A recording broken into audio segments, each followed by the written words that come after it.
Hi, welcome back. I'm Steve Ruth, and this is week 2. Don't forget to get your portfolio selections into me as soon as you can. Don't make it such a detailed anything. It's not anything to worry about.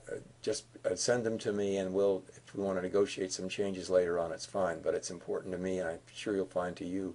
It's a big project that you get started on it, and also be focused toward those 6 topics that you're interested in. Stay in touch. Okay.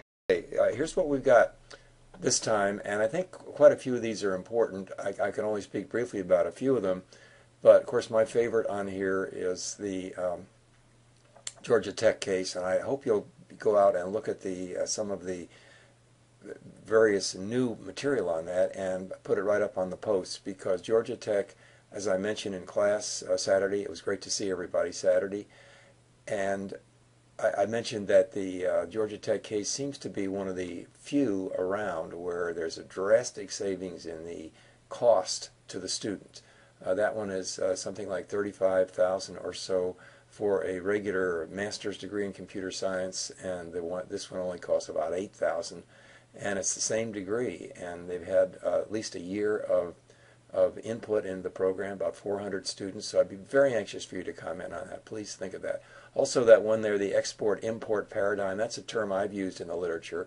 As I've told you, a lot of the things I write on this topic are not terribly popular, but it struck me that eventually, if we think of MOOCs and some of those other delivery methods, including that Georgia Tech case, which is mostly MOOC-driven, as a possible policy issue, then we can consider it somewhat in the same way that imports and exports are considered.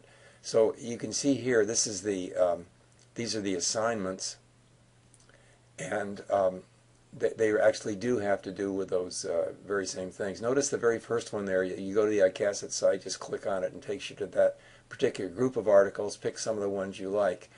The academic partnerships one, let me just take you briefly to that one for a minute, because it's just a reminder that one, I signed it last week too, has some really good, potent information on MOOCs and also broader policy issues. So let me see if I can go to that right now. This is from page 7 of that report, and I'm only bringing it in here just as a reminder to you of some of the zingers that these reports can provide.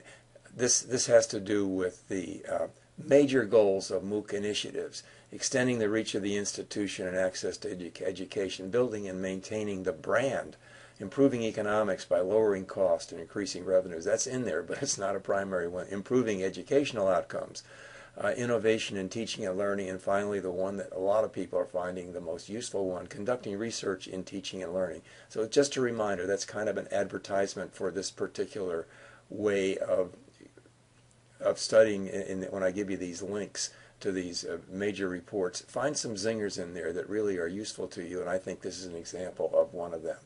Okay, let's get back to the other material. Assignments. The Babson report comes out every year, and it's been coming out for 10 years, and this is where you find the information about how full-time faculty, they do an assessment of administrators and faculty's perceptions for a very large sample size of how they feel about the online education. Administrators always love it, about 2/3.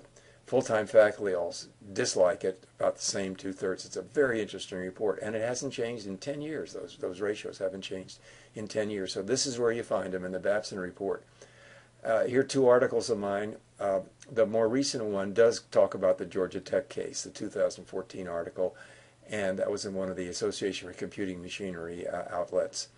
But the other one is a little more polemic, not exactly because it's an IEEE journal, but the 2012 one, the import-export paradigm. That's where I explain that. I'm not asking you to agree with it, but it's a perspective you might find useful. Then the MOOC discussion from the Inside Higher Ed blog. Now you're veterans of Inside Higher Ed, so I hope you're finding it. Don't forget, I've got a prize for the person who can come up with the best group of new education blogs in our course. George Will's graduation speech, not for everybody, but I know you'll find it entertaining. Agrawal is the head, the director, manager, commander-in-chief of the edX, probably the best-known MOOC consortium. There is a combination of Harvard, MIT, and a whole bunch of other really famous, mostly Ivy League schools, plus Stanford.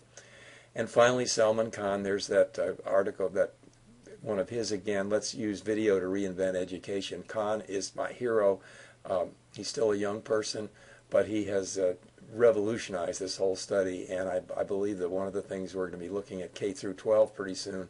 I think the numbers are like 1 in 5 students in K through 12 are using online education. I think that number is going to go up maybe past the college numbers, but who knows. So those are all big policy issues, a lot of stuff out there. I hope you find it interesting. You do have to read a lot here, so take the time, but you can do it anywhere you want. You can do it when you're on the metro. You can do it almost any place. So I hope you find that advantage of the course useful. See you soon, and do